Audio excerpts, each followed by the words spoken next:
Bonjour à tous et bienvenue pour cette nouvelle vidéo de déballage de boîtes pour Horror Arkham, le JCE. On commence le long marathon des vidéos sur la boîte investigateur du cycle Les Clés Écarlates. Et cette semaine, on va voir les 6 investigateurs. Dans ce cycle, il y a un investigateur neutre. Et aujourd'hui, on va voir le gardien, Carson Sinclair, le majordome. Alors, Carson Sinclair. Ah oui, au moment où j'enregistre, il n'y a pas, sur ArkhamDB, il n'y a pas tous les scans. Donc, quand il y a un scan sur ArkhamDB, j'utilise ArkhamDB. Quand il n'y a pas de scan, je repasse sur CGBuilder. Voilà. Donc, Carson Sinclair, le majordome 2222, trait assistant. Vous avez le droit d'effectuer une action supplémentaire durant votre tour qui ne peut être utilisée que pour activer la capacité d'action ci-dessous. Action, choisissez un autre investigateur dans votre lieu, il effectue immédiatement une action comme si c'était son tour, limite d'une fois par round pour chaque investigateur. Signe des anciens plus 0, piochez une carte. Vous avez le droit de résoudre cet effet chaque fois qu'un autre investigateur dans votre lieu résout son effet signe des anciens. 6 points de vie, 6 points de santé mentale. Taille du deck, 30. Deuxième classe, lors de la création du deck, choisissez chercheur, mystique ou survivant. Construction du deck, carte gardien de niveau 0 à 5, carte neutre de niveau 0 à 5, jusqu'à 10 événements et ou compétences de niveau 0 à 1 de votre deuxième classe. Exigence du deck, 2 exemplaires de selon vos souhaits, désintéressé à l'excès et une faiblesse de base au hasard. Alors l'investigateur en lui-même, déjà il a de mauvaises stats, un total de 8, le standard c'est 12. 6 points de vie, 6 points de santé mentale, c'est peu. Ça fait un total de 12, le standard c'est 14. Sa capacité c'est quoi ? Il a une action supplémentaire par tour qui lui sert à effectuer son action spéciale. Et son action spéciale, c'est de donner une action pendant son tour, vu que les actions on les fait pendant son tour, de donner une action à un autre investigateur qui est dans son lieu, une fois maximum par round pour chaque investigateur, autrement dit chaque autre investigateur. Donc la spécificité de Carson Sinclair, c'est de donner des actions aux autres. Son signe des anciens, plus 0, c'est le pire modificateur numérique qu'on peut avoir sur un signe des anciens, il pioche une carte, c'est toujours ça de prix. Par contre, avec des stats de base de 2, le plus 0, vous dit pas que vous réussissez, Mettons Carson Sinclair, il pioche reste pourrissant. 2 de base, il pioche un pion, c'est un signe des anciens, il rate. Il rate de 1, mais avec son signe des anciens, il peut rater pas mal de tests, à moins de lui avoir donné pas mal de bonus passifs. Le point intéressant, c'est qu'il résout l'effet de son signe des anciens, autrement dit, il pioche une carte, chaque fois qu'un investigateur dans son lieu résout son signe des anciens. Donc quand on voit ça, Carson Sinclair, c'est le seul investigateur du jeu, jusqu'à présent, qui est fait spécifiquement pour le multi. On a beaucoup d'investigateurs qui sont plus intéressants en duo ou en multi.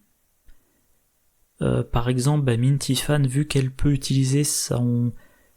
rajouter un icône libre sur une carte, attribuer un test une fois par round et par investigateur dans son lieu. Plus il y a d'investigateurs dans son lieu, plus c'est intéressant, donc plus il y a de joueurs dans la partie, plus c'est intéressant. Pareil, Diana Stanley, comme elle fait du contrôle de deck de rencontre et qu'elle est lente au démarrage, elle est meilleure en trio qu'en solo. Mais là, Carson Sinclair, sa spécificité, est dédié à donner des actions aux autres. Donc c'est vraiment le seul investigateur qui perd sa spécificité en solo, pardon. Voilà, construction de deck, il fait partie de ceux qui ont une classe secondaire avec 10 cartes événements et ou compétences de niveau 0 à 1 comme Mandy Thompson, comme Tony Morgan, aussi comme Gloria Goldberg de mémoire, et probablement d'autres qui m'échappent là tout de suite. 2 cartes signature, une carte faiblesse perso et une faiblesse de base. Voilà. Alors, pour tous les investigateurs, je vais essayer de suivre ce plan pour m'y retrouver, puis ça sera pareil pour vous, ce sera probablement plus facile. D'abord, les cartes auxquelles il a accès, il y a au moins un investigateur dans la boîte qui a un bonus de départ, mais c'est pas le cas de tous. Les cartes signatures, l'utilisation du signe des anciens quand certains ont un signe des anciens qu'on veut exploiter au maximum. Comment on fait pour enquêter avec l'investigateur, comment on fait pour gérer les ennemis avec cet investigateur, et ceux qui sont plus taillés pour le multi, donc 3 ou 4 investigateurs, comment ils font pour aider les autres. Voilà. Ah, le zoom n'est pas automatique dans toutes les fenêtres. Alors les cartes auxquelles il a accès, toutes les cartes gardiens, toutes les cartes neutres et une classe secondaire au choix, donc chercheur, mystique ou survivant. Concrètement, toute cette très longue liste. Et comme je l'ai dit, il est taillé pour aider les autres. J'ai peut-être pas assez insisté là-dessus. Je vais revenir rapidement. Il a 2 de partout, donc il est mauvais. Il n'y a aucune compétence dans laquelle il est bon. Déjà, les investigateurs qui ont 3 de partout, comme Jenny Barnes, je me plains qu'ils n'ont... Je dis, certes, ils ne sont mauvais nulle part, mais le problème, c'est qu'ils ne sont bons nulle part. Carson Sinclair, il n'est même pas... Enfin, lui, il est mauvais partout. C'est-à-dire que partout, il est en dessous de 3. Donc, on n'a pas envie de lui faire des tests, sauf s'il a de bons boosts. En trio, il y aura un expert du combat, qui aura une meilleure force que lui. Enfin, en tout cas, une meilleure stat de combat que lui. Il y aura un expert des indices, qui sera meilleur en enquête que lui. Et le rôle de Carson Sinclair sera de refiler ses actions. Lui, il sera là pour dire, tiens, machin, c'est à toi de jouer maintenant, parce que c'est toi dont on a besoin tout de suite, truc, c'est à toi de jouer, on y reviendra plus tard. Donc là, j'ai regardé toutes les cartes qui mentionnent un autre joueur, un autre investigateur, pour voir comment justement il va aider les autres. Une carte classique de la boîte La Route de Carcosa, laissez-moi régler ça, rapide, à jouer après qu'un autre investigateur a pioché une carte rencontre non péril, mais avant d'avoir résolu ses effets, on considère que c'est vous qui avez pioché cette carte rencontre à la place, vous gagnez plus 2 à chacune de vos compétences tant que vous résolvez les effets révélation de cette carte. Donc ça, par exemple, ça permet à Carson Sinclair de faire n'importe quel test avec une compétence de 4 contre les cartes rencontre non péril piochées par les autres. Et il n'y a pas marqué un investigateur dans votre lieu, donc c'est les investigateurs dans n'importe quel lieu. Voilà. Donc, par exemple, notamment vous êtes en équipe avec un truand, les truands ont une mauvaise volonté, le joueur truand, il révèle qu'il a pioché un reste pourrissant, Carson dit « Ah, c'est moi qui vais le résoudre, je vais faire mon test à 4 contre 3. 4 contre 3, c'est pas génial, et Carson, en plus de ça, il n'a que 6 points de santé mentale, mais ça sera quand même un test plus facile à réussir que pour le truand. Dans cette boîte, le brassard de martyr qui est de niveau 3, vous gagnez plus 1 votre valeur de compétence tant que vous résolvez les effets révélation des cartes rencontres. Réaction après qu'un autre investigateur dans votre lieu a pioché une carte rencontre non péril, et avant d'en résoudre ses effets, inclinez le brassard de martyr, on considère que c'est vous qui avez pioché cette carte rencontre à la place. Donc en fait, ça marche, il faut l'incliner, donc c'est comme si vous aviez un laissez-moi régler ça par round, mais le bonus est de plus 1 au lieu de plus 2. Bon. Ça occupe un emplacement d'accessoires. Il y a de bons accessoires, donc il faudra voir lequel est le meilleur, et en plus de ça, ça va pouvoir encaisser un dégât et une horreur d'une carte rencontre. Et à noter, mettons que vous êtes en trio, vous allez incliner le brassard pour récupérer la carte du premier autre investigateur à piocher. Et donc vous ferez votre test à 3 contre la difficulté de la carte. Pour la carte piochée par l'autre, vous jouerez un laissez-moi régler ça. Vous aurez le plus 2 et vous aurez encore le plus 1 du brassard de martyr. Donc là vous résolverez avec 5 contre la difficulté de la carte. Voilà. Un allié de la boîte, Girish Kadakia, je suppose que c'est comme ça que ça se prononce, il coûte 4, 3 points de vie, 3 points de santé mentale, il peut se voir assigner les dégâts et ou horreurs infligés aux autres investigateurs dans votre lieu. Action rapide, lors d'un test de compétence effectué par un investigateur dans votre lieu, inclinez Girish Kadakia, cet investigateur gagne plus 2 à sa valeur de compétence pour ce test. Si ce test est réussi, soignez un dégât ou une horreur de Girish Kadakia.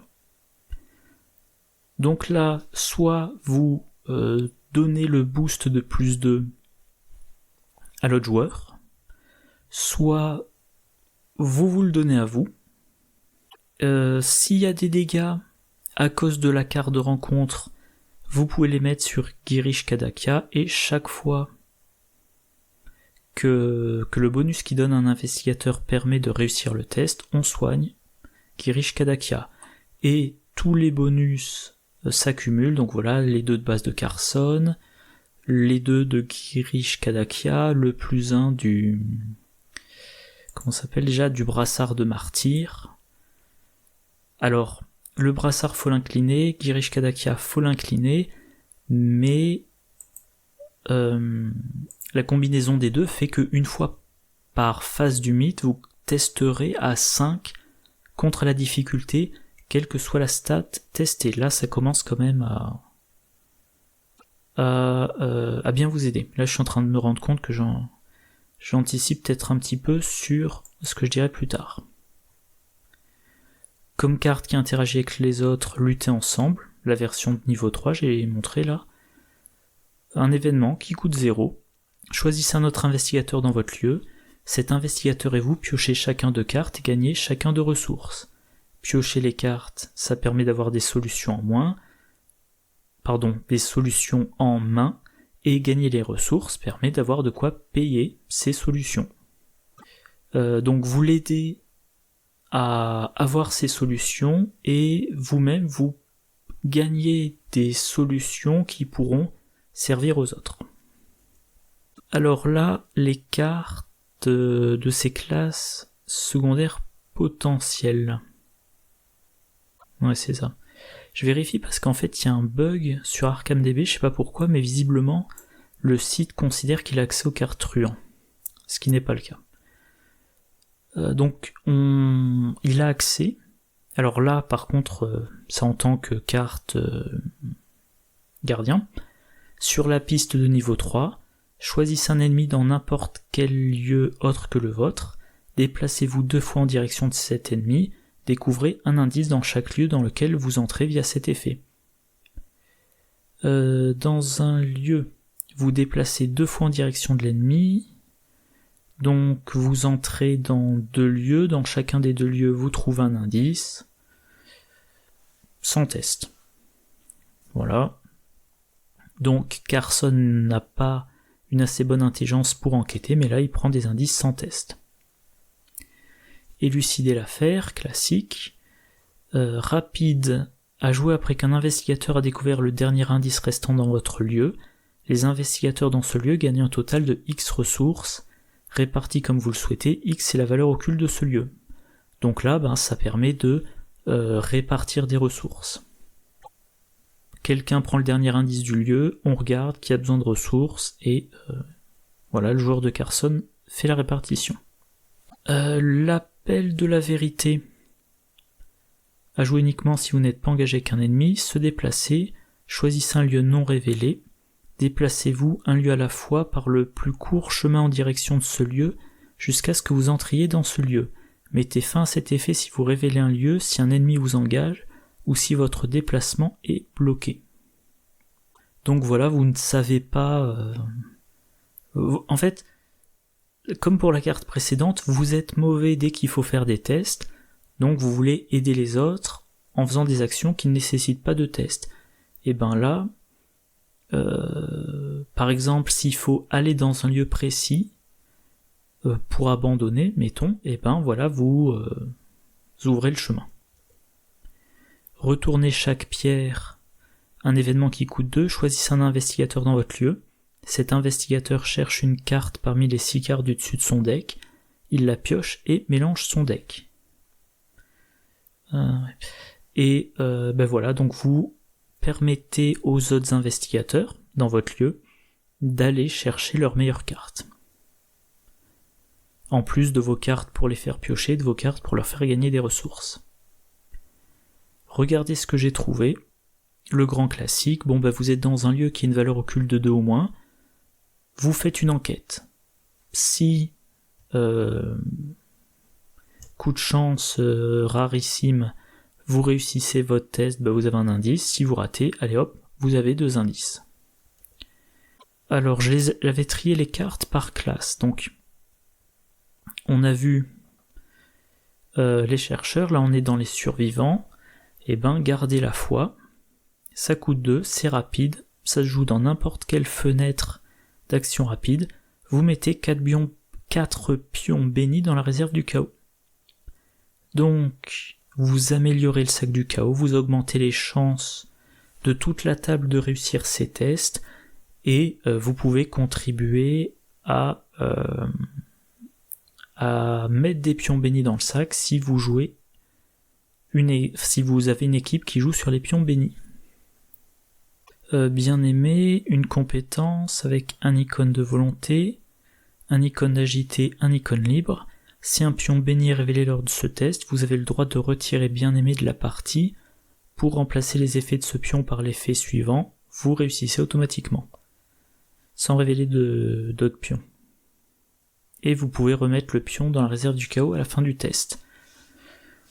Si vous jouez les pions bénis, vous attribuez cette carte-là à un test, et je sais pas comment dire, enfin voilà, ça peut vous permettre de réussir un test qui semblait impossible. Dégourdi. Si ce test le classique, dégourdi, vous l'attribuez à un test de tout sauf de volonté, vous réussissez le test. Vous prenez une carte survivant autre que dégourdi, vous la mettez dans votre main. Typiquement, vous récupérez votre garder la foi. Sachant que dégourdi, vous l'attribuez à un test, pas forcément un des vôtres. Et il vaut mieux d'ailleurs que ça ne soit pas un des vôtres, vu que vous avez de mauvaises stats. Par exemple, vous jouez garder la foi, en action rapide, vous dépensez une action pour faire jouer l'enquêteur. Vous dites à l'enquêteur, vas-y, enquête dans le lieu. Il enquête, vous attribuez dégourdi, il va faire une enquête avec 5, 6, 7 d'intelligence. S'il réussit, vous récupérez votre garder la foi en main, vous le rejouez immédiatement. Et 2 fois en action rapide, ça vous a pas coûté d'action de jouer les événements, ça vous a coûté 4 ressources par contre, et vous avez mis 8 pions bénis dans le sac du chaos.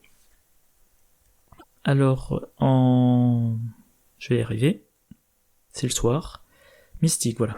En mystique, attiré vers la flamme, le grand classique, vous payez, vous piochez une carte rencontre, puis vous prenez 2 indices dans votre lieu. Encore une fois, vous devez éviter au maximum de faire des tests, sauf si vous avez des bonus passifs solides. Voilà. Alors là, vous piochez une carte rencontre qu'il va falloir résoudre, mais si vous utilisez les cartes gardiens qu'on a vues tout à l'heure, l'allié et le brassard de martyr, vous pouvez résoudre le test de la carte piochée avec une valeur de compétence de 5. Et il faut que je vérifie un truc. Ouais.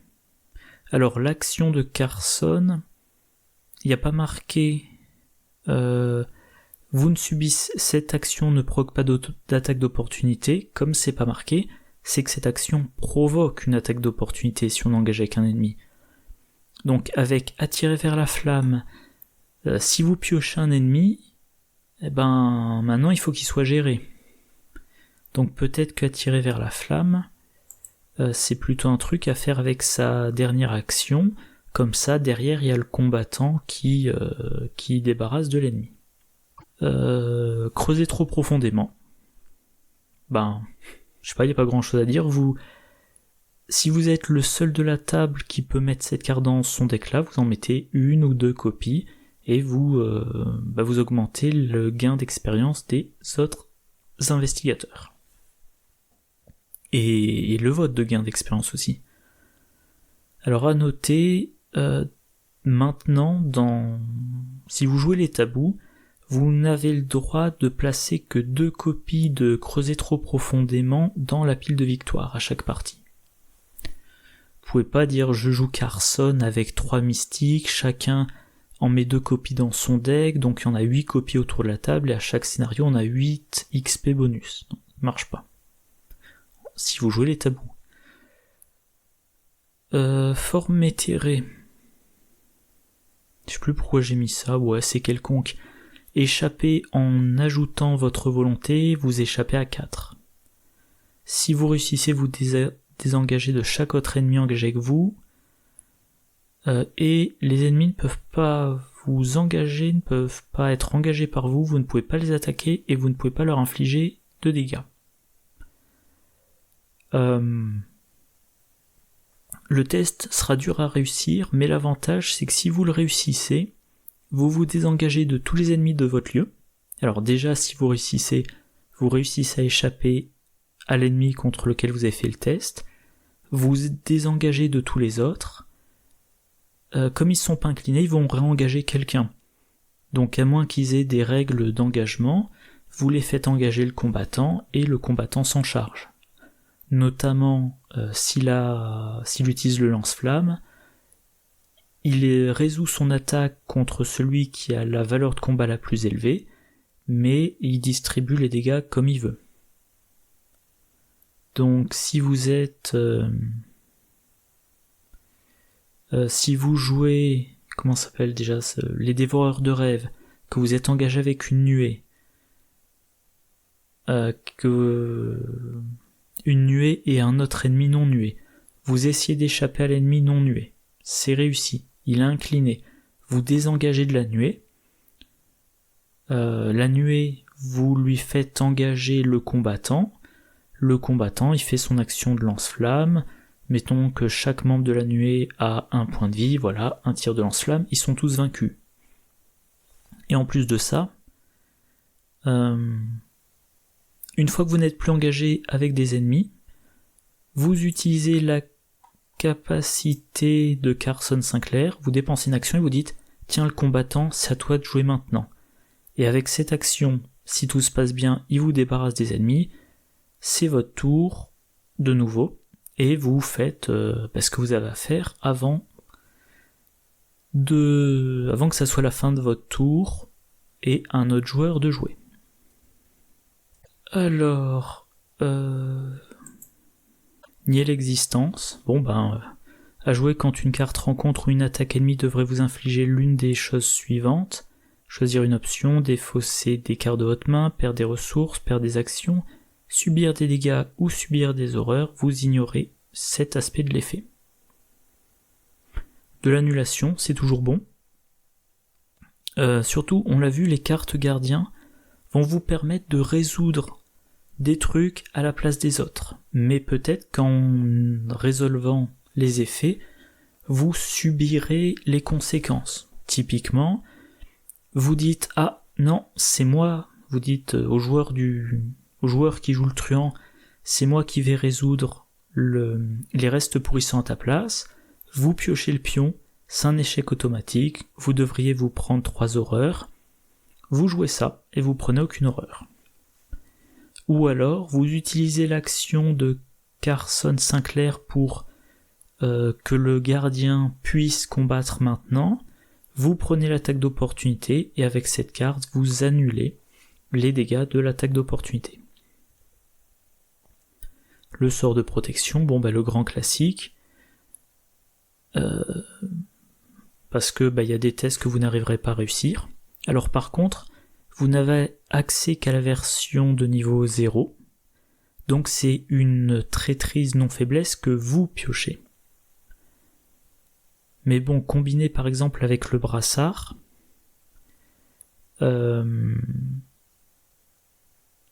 pense à un truc, oui, combiné avec le brassard vous permet de récupérer une carte d'un autre et de la résoudre vous-même, et ça vous permet d'annuler une carte. Donc pendant une phase du mythe, vous pouvez délester quelqu'un de sa carte et annuler la vôtre. Vague du destin. Rapide à jouer lors de n'importe quelle fenêtre d'action rapide ou au début du round. Remplacez tous les pions maudits dans la réserve du chaos par un nombre égal de pions bénis.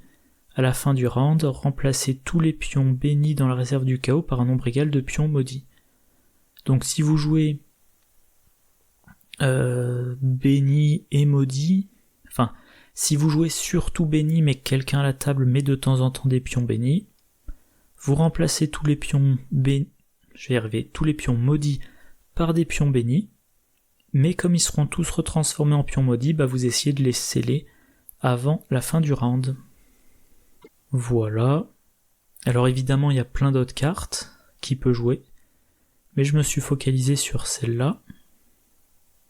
Et de toute façon, comme je le disais tout à l'heure, il y aura des sections dédiées à comment on lui fait prendre des indices, comment on lui fait combattre, donc on verra d'autres exemples de cartes à jouer.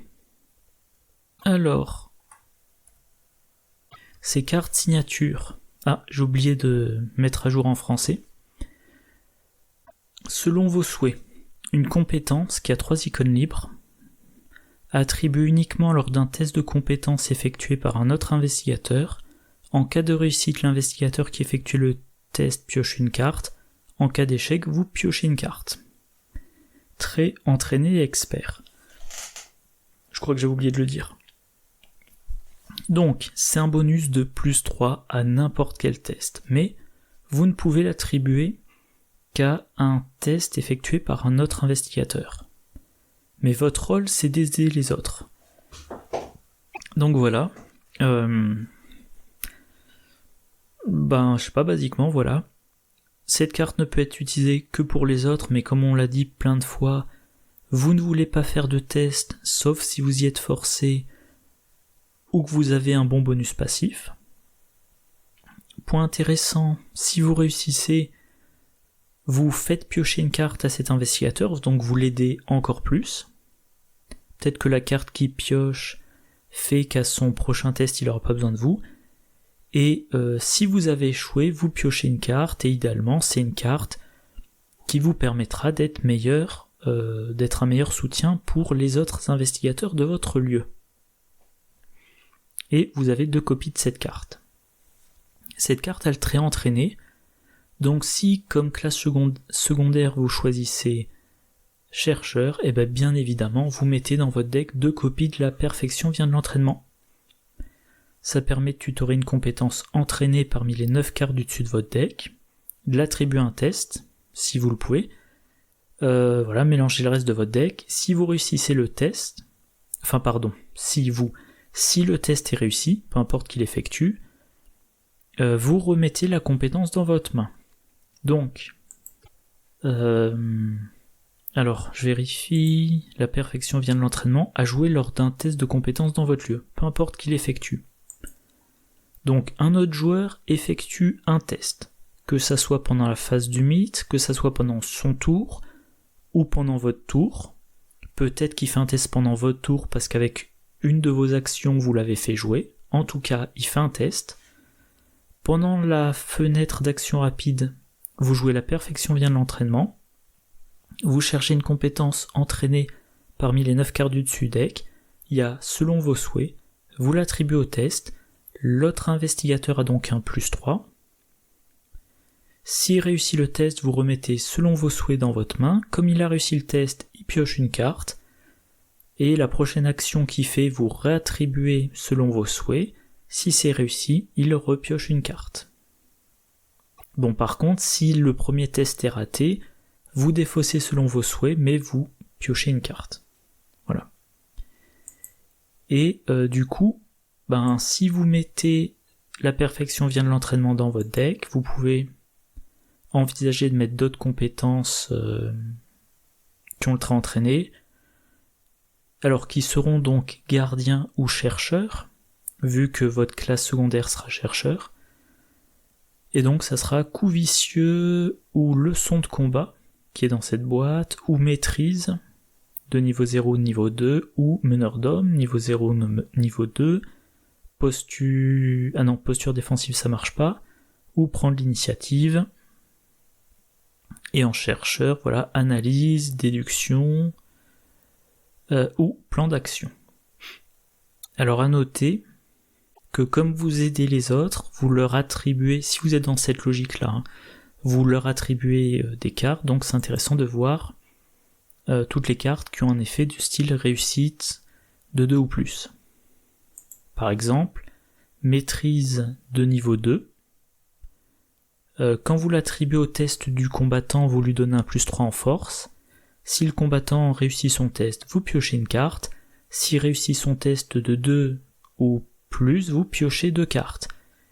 Et si vous aviez, parce que c'est ça dont on parle là, si vous aviez attribué cette carte-là grâce à la perfection vient de l'entraînement, elle revient dans la main, vous la réattribuerez. Donc potentiellement, grâce à une copie de la perfection vient de l'entraînement, vous aurez pioché 4 cartes. En plus de sortir de votre pioche la copie de maîtrise. Donc vous faites tourner votre deck plus vite et vous avez plus fréquemment les meilleures cartes de votre deck. Coup vicieux de niveau 2, c'est pareil. Vous l'attribuez au test du combattant, s'il réussit de 2, il fait plus de dégâts. Ouais. À noter, si vous jouez en équipe avec Rex Murphy, après qu'il a réussi une enquête avec 2 points de réussite ou plus, il découvre un indice supplémentaire dans son lieu. Si vous jouez en tabou, il a le droit à le faire qu'une fois par round. Si vous jouez sans les tabous, ça peut être à chacun de ses tests. Et déduction... Non, pardon. C'est pas déduction que je cherchais, c'est perception. Voilà. Perception de niveau 0 qui donne un +2, ça le trait entraîné. Donc, tutorable avec la perfection vient de l'entraînement pour attribuer au test de Rex Murphy. À noter donc, vous attribuez des compétences à un autre investigateur, vous augmentez ses chances de réussir largement. Si l'autre investigateur a récup, et ben voilà, il a... si l'autre investigateur a accès aux cartes survivantes et qui fait des enquêtes, il peut utiliser récup, vous le boostez, il réussit son test de 2, il récupère dans sa main une carte objet. S'il a la version niveau 2 de récup, il peut directement la jouer. Et l'objet en question, si c'est l'enquêteur, ça pourrait être une lampe torche, ça pourrait être le vieux porte-clés. Si l'investigateur à qui vous attribuez une carte compétence est un survivant, il peut avoir dans son deck force brute, ou regard acéré, ou repli précipité. Chacune des 3 compétences a un icône, mais si elle est attribuée à une action basique, elle gagne 2 icônes additionnelles, et si le test est réussi de 2 ou plus, il y a un effet bonus. Plus de dégâts, ou plus un indice, ou échapper à un deuxième ennemi de mémoire. Donc voilà. Donc si à ce test-là vous attribuez votre selon vos souhaits, il y a de bonnes chances que l'investigateur réussisse. Et évidemment, la réussite par 2 ou plus, ou 3 ou plus, enfin bref, réussite par X ou plus, c'est un truc de truand. Il y en a un certain nombre, notamment une carte que j'adore, le Mauser C96 de niveau 2. Il faut l'incliner pour combattre, l'incliner et dépenser une munition. L'utilisateur a plus d'enforce, il inflige plus un dégât lors de cette attaque. S'il y a une réussite de 2 ou plus, soit on redresse le Mauser, soit on gagne une ressource. Si on réussit de 4 ou plus, on redresse le Mauser et on gagne une ressource. Donc voilà, Carson est en duo avec un truand qui combat avec le Mauser. Il lui attribue un petit maîtrise pour que le truand puisse avoir une réussite de 4 ou plus. La trousse de cambrioleur de niveau 3, dépenser une provision pour enquêter, soit avec son agilité, soit avec son intelligence, 1+1, en cas de réussite. Ah, qu'est-ce qu'il me fait ? J'avais mis carte 75. Donc, on a 1+1 à sa compétence utilisée. Si on réussit, on a une ressource. Si on réussit de 2, on a 2 ressources. Voilà. Donc tout ça, on attribue des compétences aux autres pour les aider à réussir. Et comme ils réussissent, alors déjà, ils ont de meilleures chances de réussir. Et en plus, ils ont de meilleures chances de réussir largement pour avoir des bonus. Mais... Ah non, je l'ai mis plus loin. Bon.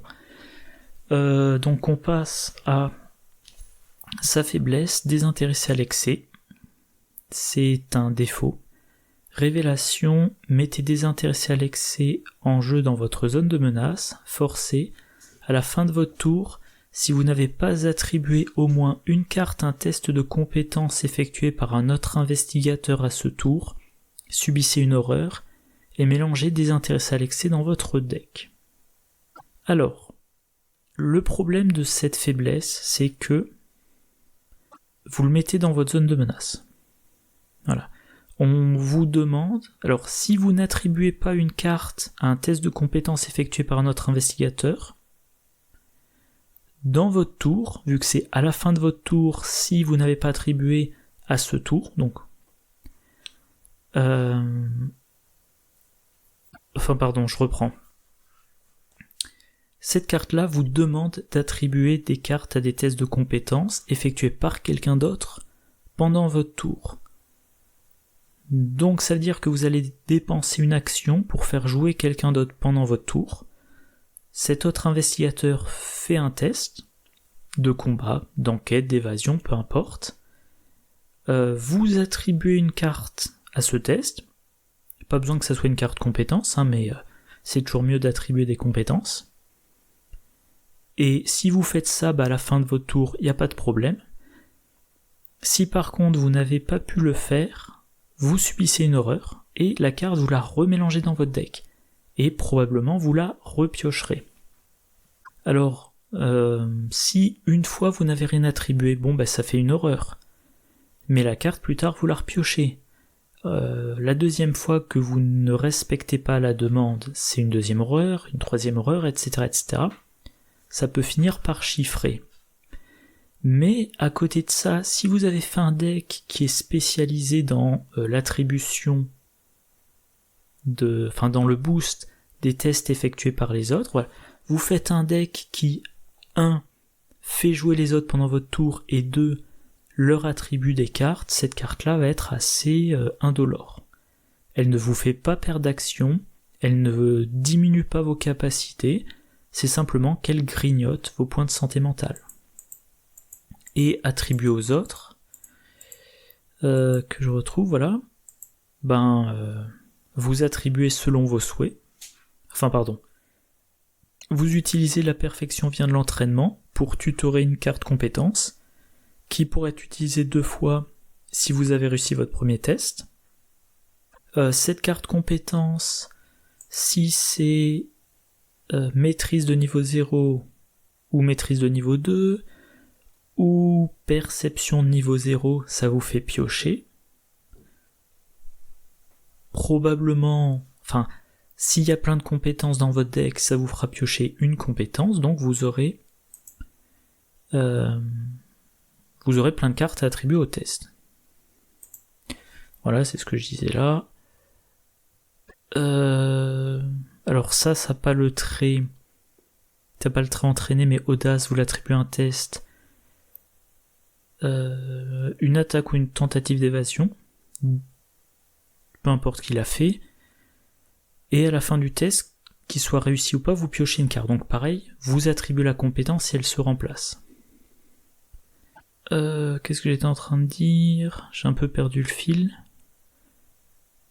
Oui, donc voilà, normalement, si vous pensez votre deck comme ça, il n'y a pas de problème à avoir une compétence attribuée à quelqu'un d'autre à chacun de vos tours. Et se débrouiller pour que quelqu'un d'autre fasse une action pendant votre tour, c'est pas dur, hein, vous choisissez l'enquêteur du groupe, vous lui dites, tiens, il y a un indice dans le lieu, tu enquêtes. Oui, aussi, voilà. Pareil, ça n'a pas le trait entraîné, mais abnégation attribue uniquement un test de compétence effectué par un autre investigateur dans votre lieu.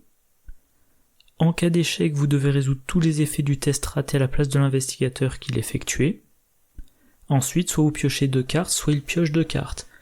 Donc là, vous dites à un autre joueur, t'as une action, fais un test, vous attribuez cette carte-là, si en cas d'échec, blablabla, ensuite, donc le ensuite, je vérifie.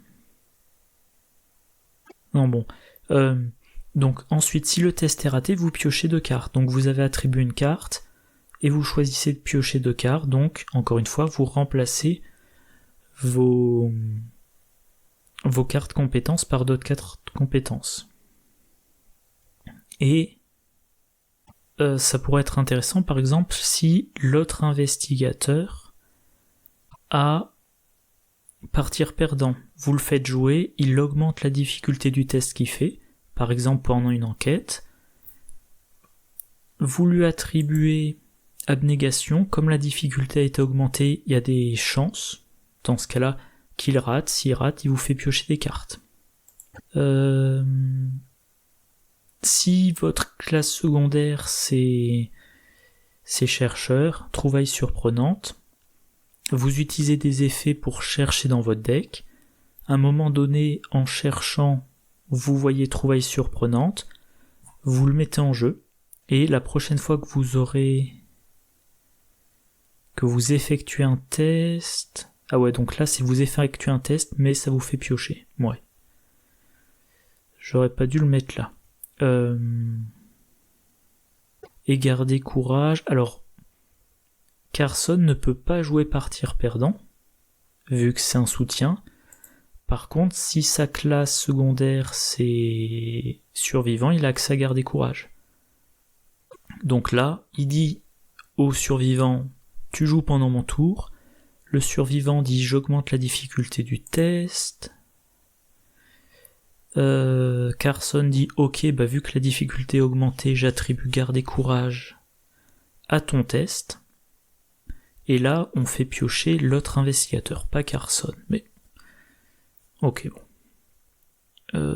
Bon, je vais pas en citer encore des quantités folles, parce que j'ai l'impression que mes exemples sont de moins en moins pertinents.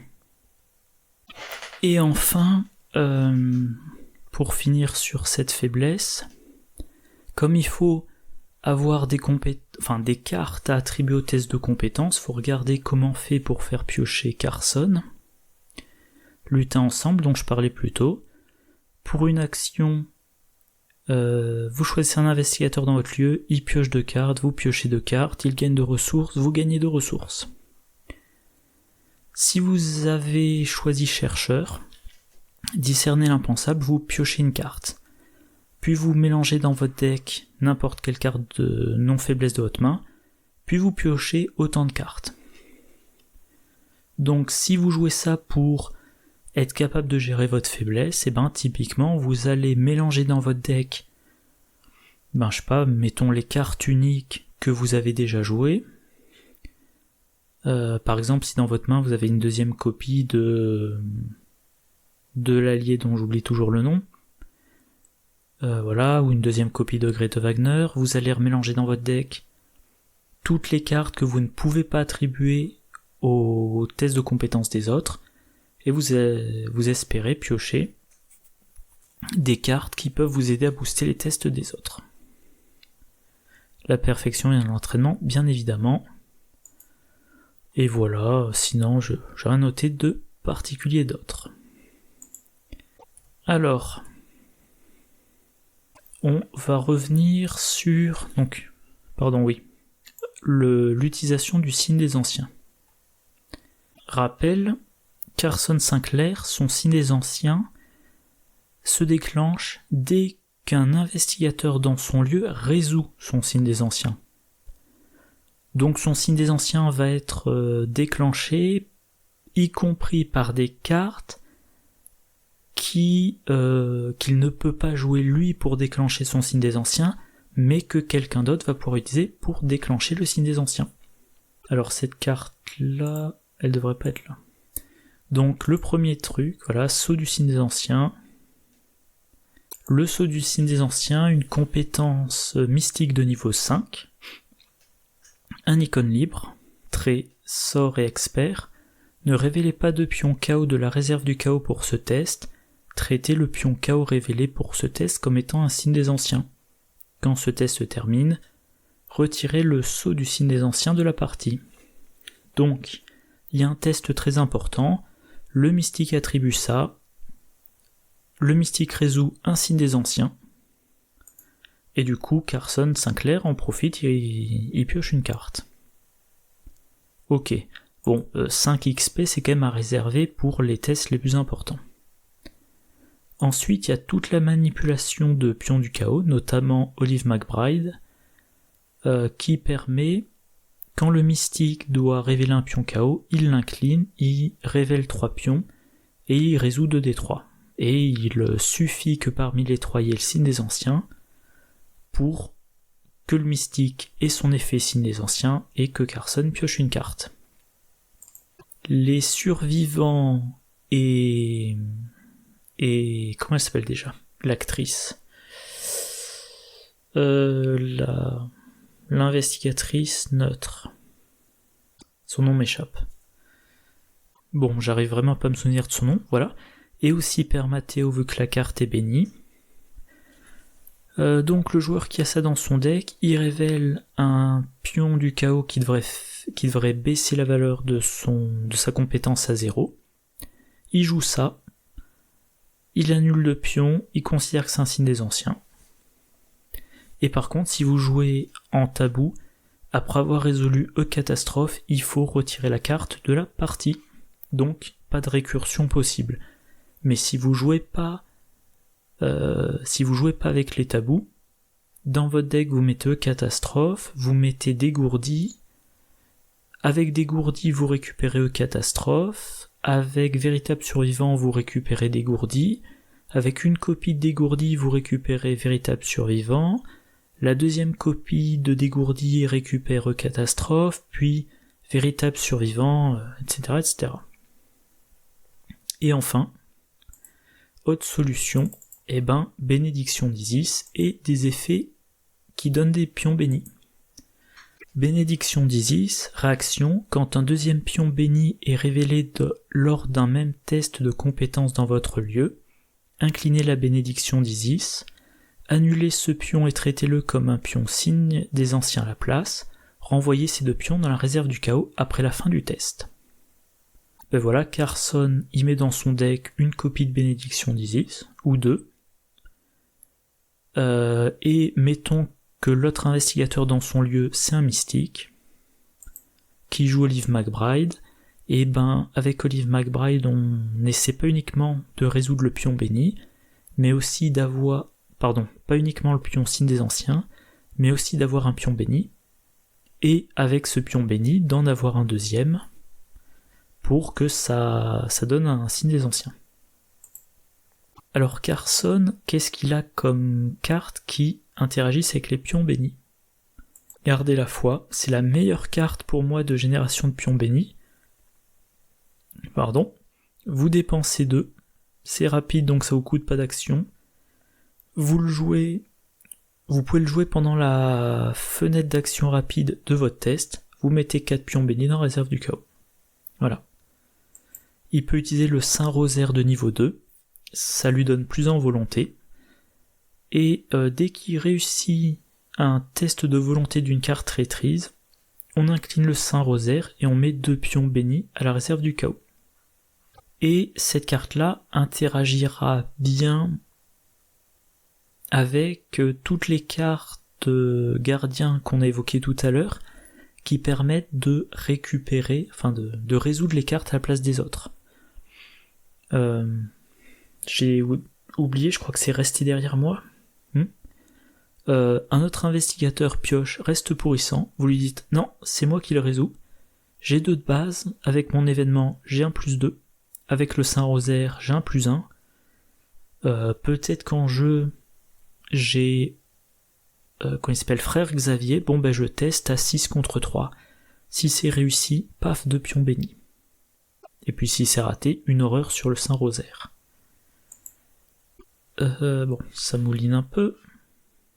On a aussi, alors ça c'était pas dans le cycle d'Innsmouth, mais dans le cycle suivant on a eu Nkosi Mabati, un allié.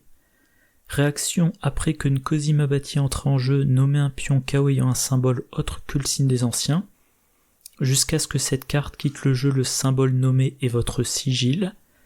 Réaction quand un investigateur dans votre lieu révèle un pion cultiste, tablette ou tentacule, inclinez Nkosi Mabati, cherchez votre sigil dans la réserve du chaos et révélez-le à la place. Renvoyez l'autre pion dans la réserve du chaos. Comme sigil, vous choisissez le pion béni. Donc dès qu'un de ces symboles est révélé, vous par n'importe quel investigateur qui fait un test dans votre lieu, vous inclinez Nkosi Mabati, vous dites je résous un pion béni à la place.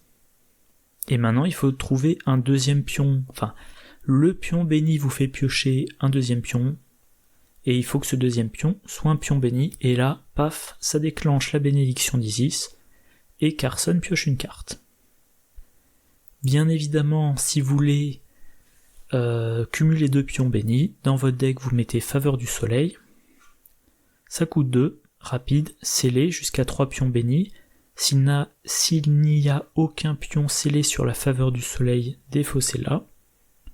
Réaction, quand vous êtes censé révéler un pion KO de la réserve du chaos, inclinez la Faveur du Soleil, résolvez à la place un des pions scellés dessus comme s'il venait d'être révélé de la réserve du chaos. Donc tous les investigateurs, un ou plusieurs investigateurs de votre table mettent cette carte dans le deck. Comme elle est unique, on peut en avoir qu'une copie à un moment donné à table, mais dès que l'investigateur qui l'a en jeu pioche un pion béni, il dit au lieu de piocher un deuxième pion dans la réserve du chaos, je vais prendre un pion béni qui est sur Faveur du Soleil. 2 pions bénis, ça déclenche bénédiction d'Isis, et le pion béni pris dans le sac du chaos et le pion béni pris sur Faveur du Soleil, les deux sont remis dans le sac du chaos. On résout le signe des anciens de l'investigateur, le signe des anciens de Carson, qui donc pioche une carte.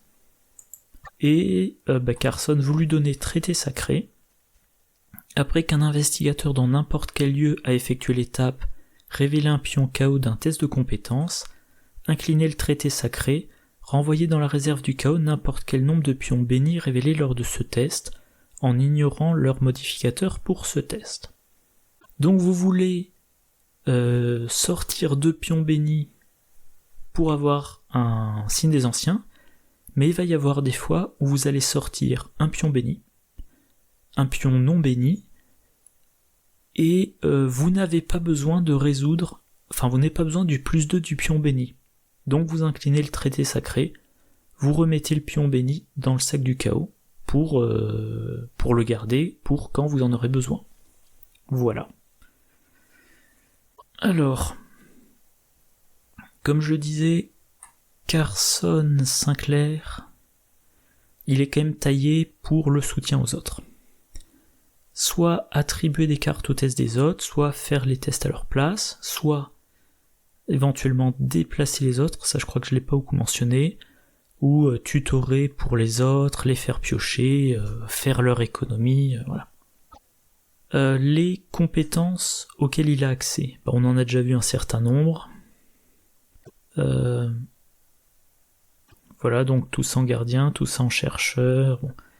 On va pas toutes les lister. Alors j'ai regardé pour faire un peu le tri, toutes les cartes qui mentionnent un autre investigateur ou ce qui se passe quand on l'attribue. Donc on l'a vu, il y a abnégation. Si vous sentez que l'autre investigateur va rater le test, vous attribuez abnégation et c'est Carson qui subit les effets négatifs. Et soit vous faites piocher l'autre investigateur pour qu'il s'améliore et qu'il devienne capable d'encaisser tout seul, soit vous piochez vous pour continuer à l'aider. Et comme je le disais, éventuellement avec partir perdant, il cherche à échouer.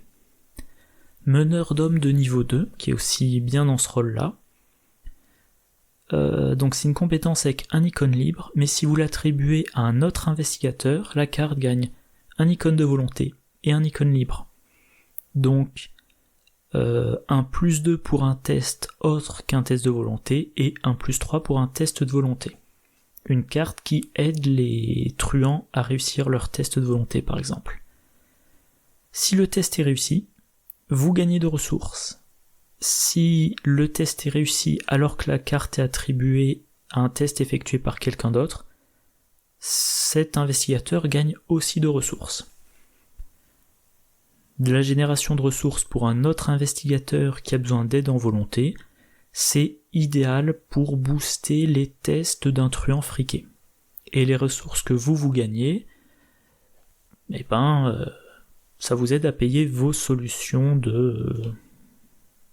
ce que vous utilisez pour aider les autres. Les cartes... Alors qu'est-ce que je disais après ? Voilà, toutes les cartes, pas forcément compétences, pour les autres. Laissez-moi régler ça. Vous résolvez un test d'une carte rencontre non péril à la place de quelqu'un d'autre avec +2. Premier tour de garde, vous consultez autant de cartes de rencontre qu'il y a de joueurs à la table, et vous les répartissez comme vous voulez, sachant qu'il n'y a que vous qui a le droit d'avoir plus d'une carte. Vous pouvez choisir de tout vous coller, ou alors vous donnez les tests de volonté aux mystiques, les tests d'intelligence aux chercheurs, les ennemis au combat, un ennemi au combattant, voilà. Un truc à noter, si, mettons vous jouez à 4, si dans le... Ça, vous le jouez quand vous devriez résoudre l'état piocher une carte de rencontre. À la place de faire ça, vous regardez les X cartes du dessus du deck rencontre, X étant le nombre de joueurs.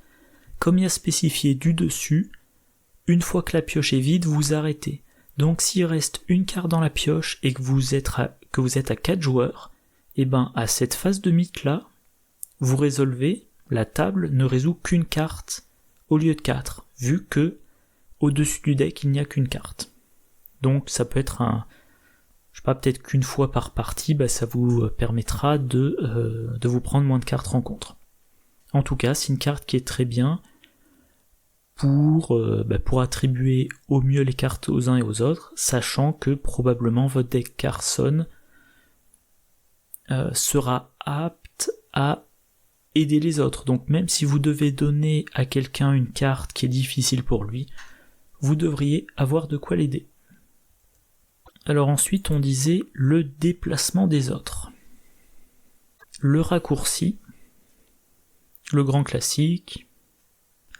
Je meuble un peu le temps que ça charge. Voilà, raccourci, événement gratuit et rapide. Il faut avoir choisi comme classe secondaire chercheur. Vous le jouez pendant votre tour, vous choisissez un investigateur dans votre lieu, et vous le déplacez dans un lieu connexe, tout simplement. Il n'y a rien de plus à en dire. Protection rapprochée de niveau 2. Talent, réaction, lors du tour d'un autre investigateur, incliné protection rapprochée, pour le reste du tour de cet investigateur, lorsqu'il se déplace de votre lieu vers un lieu connexe, vous avez le droit de vous déplacer vers ce lieu également. Alors là, c'est pas une carte à mettre dans le deck de Carson, c'est une carte à mettre dans le deck des autres, s'ils y ont accès bien sûr. Donc, les gardiens, Lola Eyes, voilà le nom que je cherchais, l'actrice c'est Lola Eyes, ou encore Joe Diamond, ou Schizotool, ou William Yorick, je crois que j'ai fait le tour. Voilà. Pourquoi ? Eh ben parce que, tout simplement, moi je trouve, comme Carson, il donne des actions aux autres investigateurs, c'est sa spécificité, comme probablement on va faire un deck qui booste les investigateurs dans son lieu, même en trio, enfin, quand je joue en trio, en général, j'ai le spécialiste de l'enquête et le spécialiste du combat qui sont ensemble dans un lieu, pour que le combattant protège l'enquêteur, et le polyvalent est dans un autre lieu, comme ça on couvre plus vite le plateau. Mais, là, comme Carson de lui-même ne fait rien, qu'il est là pour activer les autres, en trio, si je joue Carson dans mon trio, je pense que je mettrai les 3 investigateurs dans le même lieu. Et Carson, donc il a 3 actions de base, il a une 4e action qui ne peut servir qu'à donner des actions aux autres, et maximum une fois par round et par investigateur, et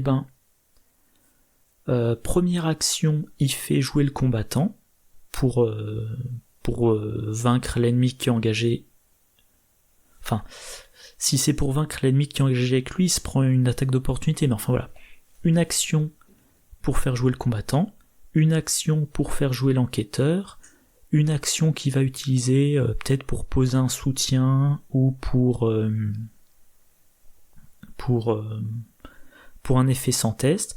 4e action, il sort de son lieu, le combattant déclenche son exemplaire de protection rapprochée pour suivre Carson, l'enquêteur, par exemple si c'est Joe Diamond, déclenche son protection rapprochée et suit Carson Sinclair dans son lieu.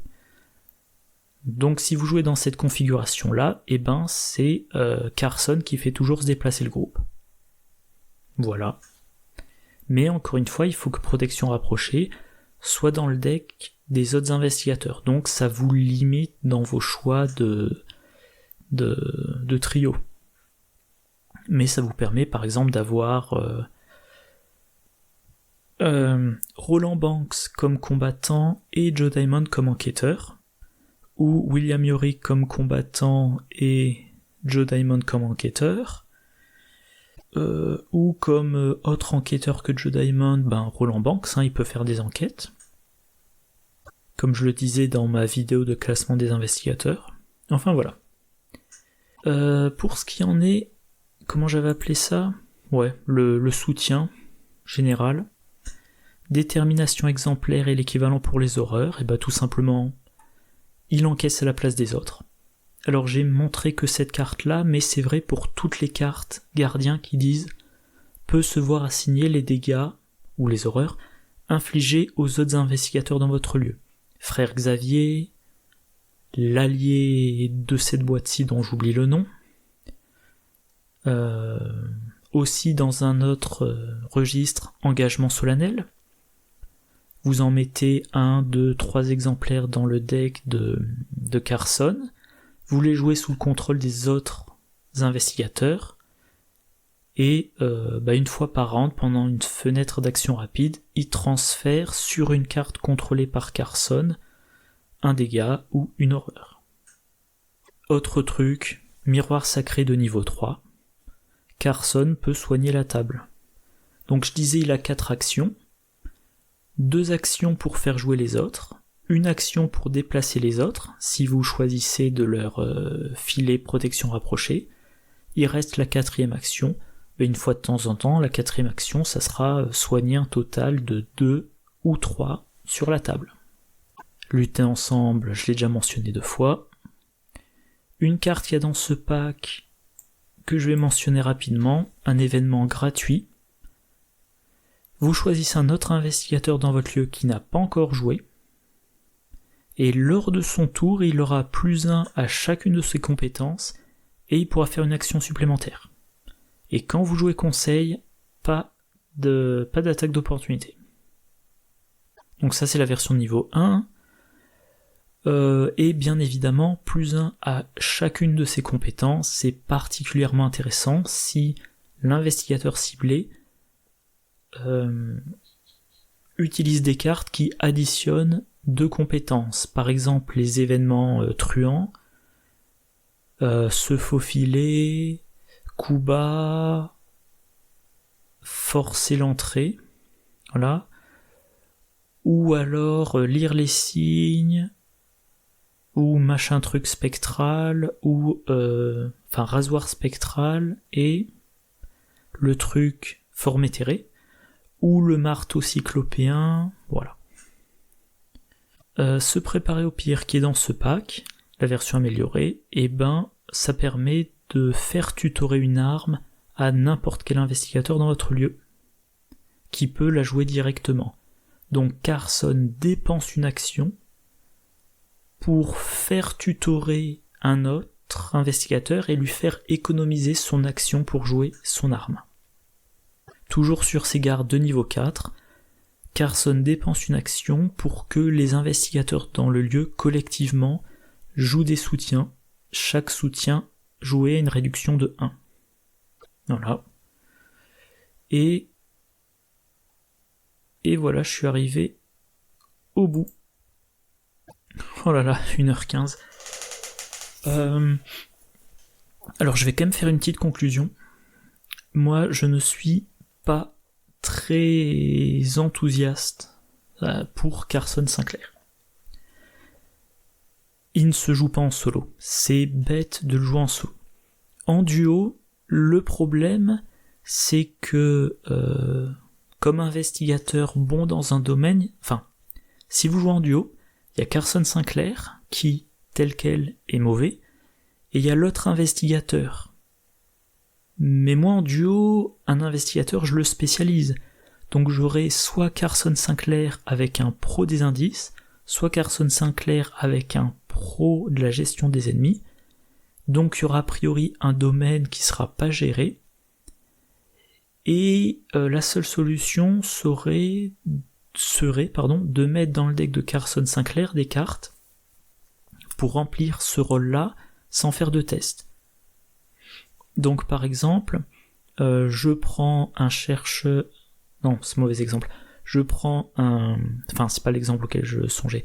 Je prends un autre gardien spécialiste du combat, je sais pas, Mark Harrigan, mettons, et dans le deck de Carson Sinclair, je mets des cartes qui donnent des indices sans test.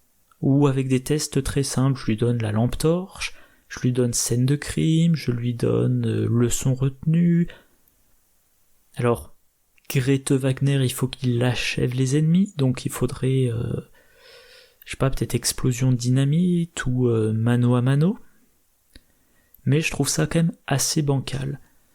Donc pour moi, Carson Sinclair, c'est vraiment du multi, c'est-à-dire 3 ou 4 investigateurs. Moi, je ne joue jamais 4, donc 3. C'est-à-dire du seul trio, vu que je joue toujours seul à ce jeu, et je joue rarement en seul trio. Donc je sais d'office que Carson Sinclair, je le jouerai rarement. Je le jouerai, c'est prévu. J'aimerais bien même filmer la campagne avec... la campagne dans laquelle je le jouerai. Mais voilà, donc déjà, moi, je sais, je ne le jouerai qu'en trio. Je joue rarement en trio, donc je le jouerai très rarement, et en plus, quelle que soit la façon dont je réalise ce deck, je ne jouerai Carson Sinclair qu'en mode moi je ne fais rien, mais je fais jouer les autres. Et je renforce les autres. Donc un deck, j'ai pas encore de liste sous la main, mais vraiment un deck conçu pour à chaque round, enfin à chacun de ses tours, donner une action de plus aux combattants, donner une action de plus aux chercheurs et laisser à Carson Sinclair 2 actions qui lui serviraient pour s'installer, pour faire l'économie et pour déplacer les autres investigateurs. Du coup, ça sera un investigateur qui aura vraiment un rôle très très restreint. Normalement, la vidéo est déjà en ligne, mais j'ai enregistré il y a quelques jours un classement des investigateurs, ceux que je trouve les plus intéressants à jouer, les moins intéressants à jouer. Et dans cette vidéo, je disais que, par exemple, Roland Banks, on peut le jouer comme spécialiste du combat. Comme il a accès aux cartes chercheur et qu'il a 3 d'intelligence, on peut le jouer comme enquêteur. Ou on peut le jouer de sorte à ce qu'il trouve les indices, mais sans faire d'enquête. En profitant du fait que beaucoup de cartes gardiens permettent d'avoir des indices sans enquêter. Et même on peut faire, plutôt dans un trio, dire Roland Banks va trouver des indices tout en achevant les ennemis grâce notamment à Preuve et à Alice Luxley. Voilà. Alors que Carson Sinclair, moi je lui vois un seul style de deck. Et c'est un peu décevant. Mais à côté de ça, ça sera un bon défi, parce que c'est vraiment le seul investigateur que je vais jouer en mode lui n'essaie pas de faire des tests pour avancer le scénario. Il va pas faire de tests pour essayer de trouver des indices, il va pas faire de tests pour essayer de débarrasser des ennemis, il va refiler de l'aide aux autres, il va donner des actions aux autres déjà, il va fournir de l'assistance aux autres, et éventuellement, il va faire des tests sur les cartes de rencontre à la place des autres, s'il est capable avec rester derrière moi, avec le brassard du martyr, d'avoir de bons bonus sur ces tests-là. Voilà.